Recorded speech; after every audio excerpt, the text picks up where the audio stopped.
It is important that you should know of the things that you should never do to your newborn baby. Do you have a newborn? Well, congrats, mom and dad. It is definitely an exciting time for you guys, the arrival of a new baby. But let's admit it, it can be nerve-wracking and stressful for first-time parents.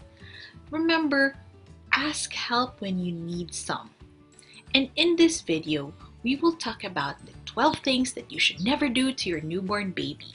Hey, I'm Dr. Kristine Alba Kiat. I'm a board-certified pediatrician, and my mission is to empower you moms and dads to help you raise happy and healthy kids.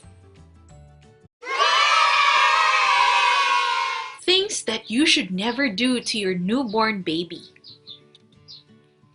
Mom, Dad, you should never let your newborn baby sleep on his or her tummy.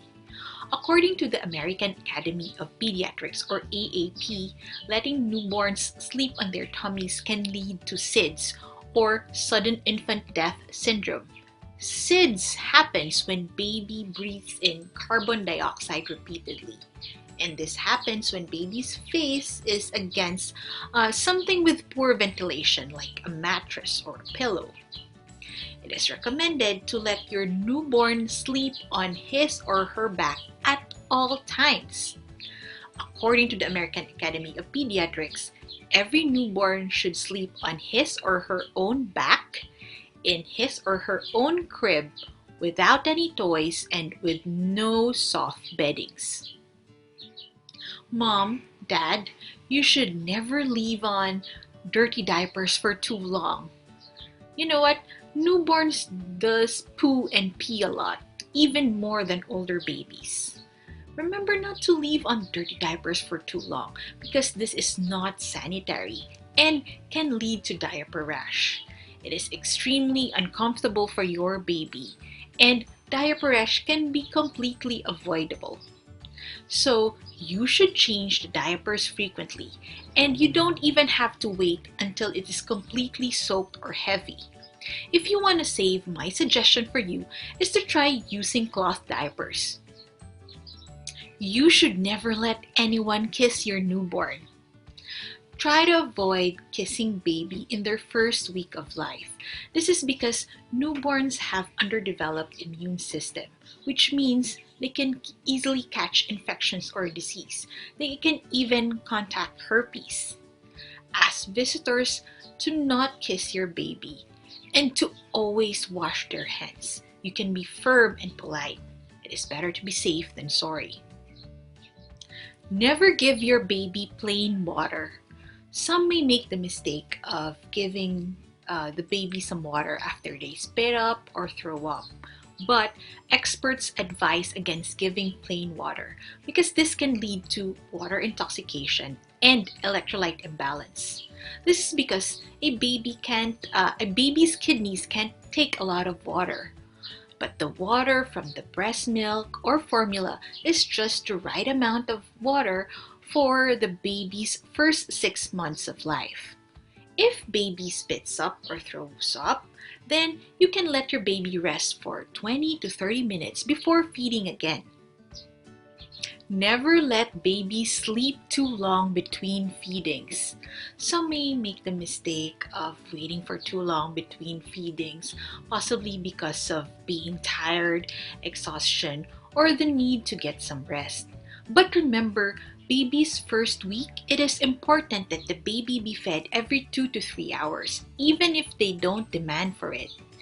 And once your baby has regained his or her birth weight and your pediatrician gave the okay, then it is fine to get longer stretches between feedings, about 3 to 5 hours, without having to wake baby up. But remember, do not let it go for more than 5 hours without a feeding. Then, not burping your baby properly. A key mistake that most new parents make is failing to burp their newborn baby, because some might be nervous of handling the baby and putting baby down immediately after a feeding because of being afraid of not holding the baby properly. But not burping baby would cause your newborn to spit up, gag, lose that precious milk, and might even wake up screaming in pain after an hour or so. There are several burping techniques that you can try to find out what works best for you and your baby. Try burping your baby after each feeding. This would only take an additional 10 minutes at the end of each feed. Not reacting to a fever. Fever can be serious in babies. Those who are less than 3 months and develop a fever of 100.4 degrees Fahrenheit or 38 degrees Celsius or higher, then you need to call the pediatrician immediately.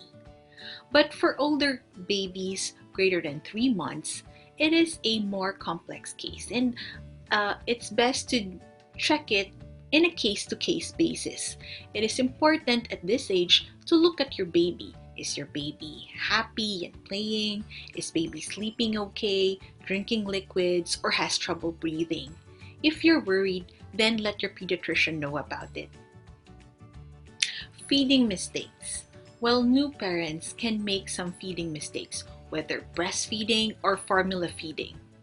For breastfed babies, it is important to check how is baby being fed. What does it look like when baby is latched on? Is mom's milk in? It is a good idea to check with the lactation consultant if there are concerns with breastfeeding. And for formula-fed babies, it is important to ask, how is the formula being mixed? It might be too concentrated or it might be too dilute. For dilute formulas, it means baby is not getting enough nutrition. And how are parents putting the formula in the bottle? It is important to check with your pediatrician regularly to make sure that your newborn is gaining enough weight.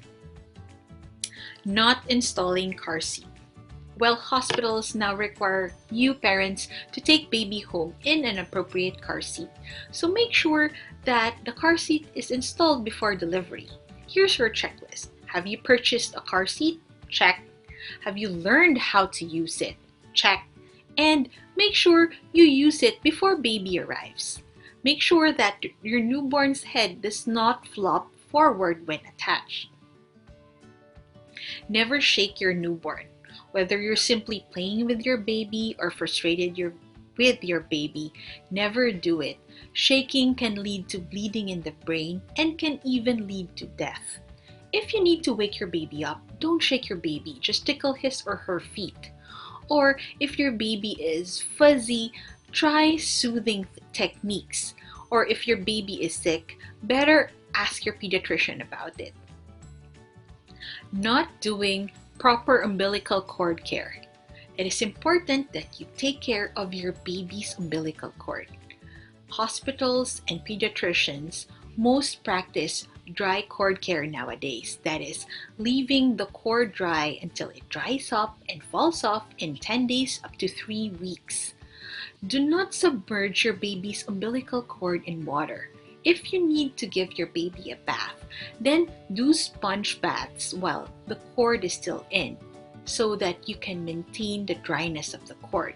And once the cord has fallen off, then you can give your baby a tub bath.